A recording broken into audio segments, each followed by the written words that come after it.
우리가 사순절 맞이해서 우리가 계속해서 마가복음의 말씀을 보면서 예수 그리스도의 발자취를 함께 확인하고 또 은혜 나누고 있습니다.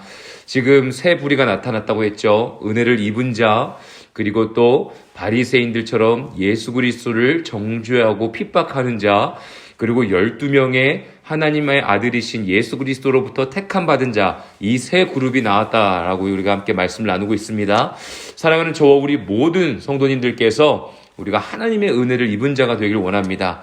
그리고 더 나아가서 예수 그리스도의 택함 받아서 부르심 가운데에 예수님의 제자로 쓰임받는 사명을 감당해 나가는 저와 우리 모든 성도님들 되시길 예수님의 이름으로 축복합니다. 그런데 우리가 피해야 할 부류는요, 바로 은혜를 필요로 없이 하는 자입니다. 나는 하나님의 말씀으로 가득 차 있어. 나는 하나님의 말씀을 잘 알아 하면서 예수 그리스도를 정죄했던 서기관과 바리새인과 같은 존재가 되지 않기를 우리가 애써 기도하고 우리의 마음을 점검하고 예수 그리스도의 십자가의 은혜 가운데에 묵상하며 하루하루를 살아가는 저와 우리 모두가 되야 될 줄로 믿습니다. 오늘의 말씀에 보면요, 이제 가면 갈수록 더 참 안타까워집니다. 어떻게 기록되어 있냐면요, 20절에 보면 예수 그리스도께서 식사를 할 겨를도 없이 수많은 사람들이 계속 찾아왔다라고 합니다. 왜냐하면 하나님의 그 권능의 은혜가 막 경험되어지는 거예요. 말씀을 나눌 때마다 하나님의 나라가 이 땅 가운데 임하니까 더럽고 추악한 죄악들이 끊어지고 결박이 풀어지다 보니 육체의 아팠던 영역까지도 치유함을 경험하게 되는 것입니다. 사랑하는 저와 우리 모든 성도님들의 가정 가운데에 또는 우리 서부순복음교회 가운데에 사모할 것은 하나님의 나라가 임하는 시간이 되었으면 좋겠습니다. 그래서 우리가 가지고 있는 어두움과 결박이 풀어지고 치유함의 역사가 일어나길 원합니다. 그런데요, 그 은혜 가운데에 여전히 계속해서 악한 공격이 임하고 있습니다. 이렇게 기록되어 있습니다. 예수의 친족들이 듣고 그를 붙들러 나오니 이는 그가 미쳤다 하밀러라. 예루살렘에서 내려온 서기관들은 그가 바알세불이 집혔다 하며 또 귀신의 왕을 힘입어 귀신을 쫓아낸다 하니라고 이야기하고 있어요. 가까운 예수님의 친척들도요, 예수님을 지금 붙잡으러 온 거예요. 붙잡으러 온 게 왜 붙잡으러 왔냐면 예수님이 미쳤다 하밀러라 라고 기록되어 있습니다.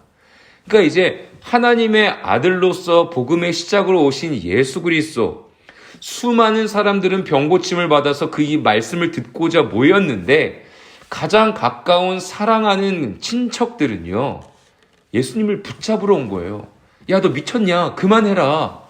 너 왜 그러냐? 너 어떻게 된 거야? 라고 예수님을 말리러 온 겁니다. 그런데 그들과 함께 그곳에 있었던 서기관들, 즉 율법 학자들입니다. 하나님의 말씀을 연구하는 자들이에요. 그들은요, 한술 더 떠가지고, 야, 저 예수라는 사람은 바알세불이라는 악한 사단, 즉 악마입니다. 귀신 들린 그 바알세불이랑 같은 존재로서 지금 그 귀신의 역할을, 힘을 가지고 권능을 베풀고 있는 거다라고 이야기합니다. 예수님의 입장으로 예수님의 제자들 12명 택해가지고 지금 복음의 사역을 열심히 하고 계시는데 얼마나 힘 빠지는 상황이겠습니까? 얼마나 마음이 아픈 상황이겠습니까? 그때 예수님께서 비유로 말씀하시는 것이 있습니다. 아니, 사탄이 만약에 이 땅 가운데에 악함을 하러 왔는데 사탄이 사탄을 왜 내쫓겠느냐? 우리 집안에서 하나가 되어야 할 가정에서도 서로 싸우게 되어지면 그 가정이 어떻게 세워지겠느냐, 무너지게 되는 것 아니겠냐 라고 말씀하시는 겁니다. 예수 그리스도께서 하신 사역이요, 귀신 들린 자를 귀신을 내쫓는 사역을 하시지 않았습니까? 아니, 귀신이 귀신을 왜 내쫓느냐? 차라리 그 귀신 들린 사람을 더 악하게 하고 더 힘들게 할 것이지, 그리고 나는 그렇다면 귀신 들린 자를 고쳐주는 게 아니라 멀쩡한 사람에게 더 악함을 주어야지 왜 그 사람에게 있는 귀신을 내쫓겠느냐라고 말씀하시는 거예요. 그러면서 27절에는 이렇게 말씀하십니다. 사람이 먼저 강한 자를 결박하지 않고는 그 강한 자의 집에 들어가 세간을 강탈하지 못하리니 결박한 후에야 그 집을 강탈하리라. 뭐 쉽게 말하면 이런 것 아니겠습니까? 내가 어떠한 집에 들어가서 그 집을 내가 내 것으로 만들려면 그 안에 있는 집 주인을 먼저 몰아내야 된다는 이야기인 것이죠. 그래야 내가 그 집의 주인이 될 수 있다는 얘기입니다. 그렇게 이야기하시는 이유는요, 이 연약하고 연약한 사람, 더럽고 추악한 사단이 마음 가운데 가득한 사람에게 그 사람을 강건케 하고 하나님의 참된 자녀로 하기 위해서는 그의 마음 가운데 있는 사단을, 악한 죄악들을 몰아내야 참된 하나님의 자녀가 되는 것 아니겠느냐라며 말씀하고 계시는 거예요. 그래서 하나님의 아들로 오신 예수 그리스도께서 그의 마음 가운데 있는 그 더럽고 추악한 사단, 강하고 악한 것을 몰아내고 참된 하나님의 자녀로 삼아주셨다라고 말씀하고 계시는 겁니다. 예수 그리스도를 사탄이라고 이야기하고 있는 율법학자에게 내가 사탄이 아니라 하나님의 아들로서 이 땅 가운데에 하나님의 자녀들을 삼기 위하여 결박에 묶여있는 자들의 그 강한 악한 것을 내가 물리치고 몰아내고 있고 하나님의 자녀 삼아주고 계심을 한 번 더 확실하게 말씀하고 있는 거예요. 그럴 때 예수 그리스도께서 못을 박는 말씀을 하십니다. 이렇게 말씀하십니다. 28절, 29절인데요. 제가 읽어드리겠습니다.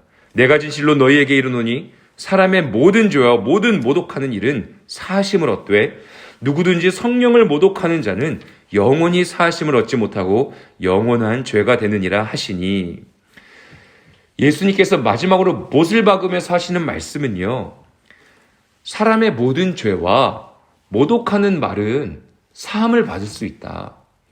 인간이 가지고 있는 죄, 연약함을 가지고 있어가지고 죄인의 모습으로, 귀신 들린 자의 모습으로 그가 어떤 실언을 하고 연약한 모습을 보인다 할지라도 예수 그리스도 앞에서 치유함을 받을 수 있다는 거예요. 죄사함을 받을 수 있다는 거예요.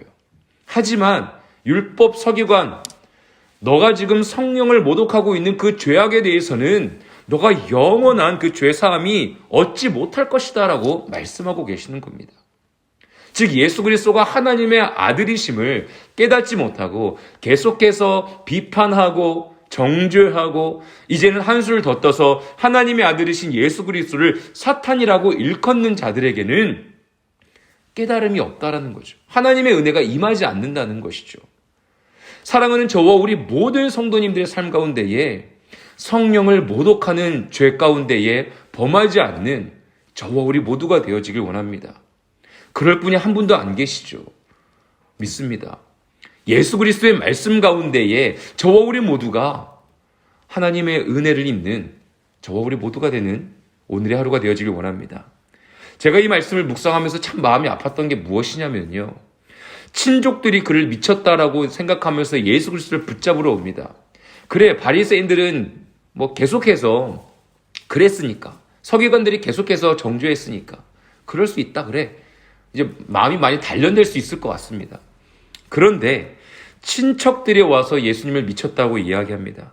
그런데 참 재밌게도 31절부터 36절까지는요, 예수 그리스도의 어머니와 형제와 자매들이 찾아왔다라고 기록되어 있습니다. 그래서 제자들이 예수님의 어머니가 오셨습니다, 형제들이 왔습니다 라고 이야기합니다. 그때 예수님께서 33절에 이렇게 말씀하시죠. 누가 내 어머니며 동생들이냐 하시고 둘러앉은 자들을 보시며 이르시되 내 어머니와 내 동생들을 보라. 누구든지 하나님의 뜻대로 행하는 자가 내 형제요 자매요 어머니이니라 라고 말씀하십니다. 친척들에게 거절감을 당하셨습니다. 아픔을 당하셨습니다. 그리고 어머니와 형제들이 찾아왔어요. 이렇게 개인적인 묵상인데요, 어머니와 형제들이 찾아온 것, 어떻게 보면 친척들의 어떤 그런 안 좋은 시선을 가족들이 알고 있지 않았을까요? 가족들은 이렇게 서로의 이야기들을 분위기를 알지 않습니까? 그래서 어머니와 형제들이 좀 예수 그리스도를 위로해 주러 오시지 않았을까라는 묵상을 해봅니다. 근데 예수님께서는요, 굉장히 냉정한 것처럼 보이시죠. 누가 내 어머니고 형제냐라고 이야기합니다. 이것이 나를 낳아준 어머니와 형제들이 중요하지 않다라는 얘기가 아니라, 예수 그리스도께서는요, 그 상한 마음이요, 또 형제들에게 그리고 많은 사람들에게, 서기관들에게 이렇게 정죄감을 당하는 그 아픔 가운데에서도요, 그 자리에 앉아서 하나님의 나라의 복음의 말씀을 듣고 있는 사람들을 향해서 이곳에 앉아있는 사람들이 나의 형제요, 나의 어머니요, 나의 가족이다 라고 말씀하고 계시는 겁니다.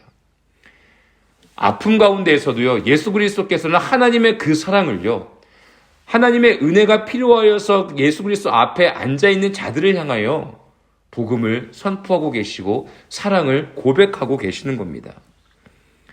누구든지 하나님의 뜻대로 행하는 자가 다 내 형제요, 자매요, 어머니이니라 라고 고백하고 있지 않으십니까? 참 이 말씀이 위로가 됩니다. 때에 따라서는 저와 우리 모두도 예수님처럼 사랑하는 자들에게 오해를 살 수도 있지 않습니까? 또한 많은 사람들에게 얘가 예수 그리스도를 믿는다고 해서 손가락질 받을 때도 있지 않습니까? 또한 우리가 복음을 전한다고 계속해서 길거리에서 혹은 또한 우리 가족들에게 친인척들에게 복음의 메시지를 전할 때에 거절감을 느낄 때가 있지 않습니까? 저 개인적으로도 참 거절감 당하는 것을 어려워하는 사람인데요. 오늘의 말씀 가운데 저와 우리 모두에게 하나님께서 보내주신 아들 예수 그리스도, 우리를 택하여 주신 예수 그리스도께서도 이렇게 거절감을 당하셨고, 하지만 그 거절감을 이겨내시고 그 땅 가운데의 예수 그리스도의 복음의 말씀을 듣기 위하여 자리에 앉은 자들을 향하여 사랑하고 나의 형제요 자매다라고 말씀하고 계시다는 그 메시지에 우리의 마음 가운데 주시는 하나님의 은혜와 사랑이 충만하게 경험되어 주시는 이 새벽의 시간이 되어지길 원합니다. 주님께서는 저와 우리 모두를 사랑하고 계시고 주님께서는 저 우리 모두에게 말씀하고 계십니다. 이제 말씀을 마무리하겠습니다. 아무리 말씀을 잘 알고 있는 자여도 하나님의 은혜가 없으면 예수 그리스도를 사탄이라고 이야기합니다. 성령을 거스르는 자들에게는 하나님의 은혜가 임하지 않을 것에 대해서도 경고하셨습니다. 그리고 예수 그리스도께서는 바로 사랑을 보여주신 것이죠. 내 친척들이 나를 미쳤다 할지라도 서기관들, 하나님의 말씀을 공부하는 자들이 나를 사탄이라고 이야기한다 할지라도 나는 이곳에 있는 모든 사람들을 하나님의 말씀으로 하나님의 말씀 가운데에 들을 귀가 있는 자들을 내가 사랑하고 나의 형제요 자매들이다 라고 말씀하셨습니다. 이곳에 앉아있는 저 우리 모든 성도님들의 삶 가운데에 하나님의 그 크신 은혜와 사랑으로 형제와 자매로 승리하는 오늘 하루 되시기를 예수님의 이름으로 간절히 축복합니다. 우리 시간에 기도하는 시간 갖길 원합니다. 우리 시간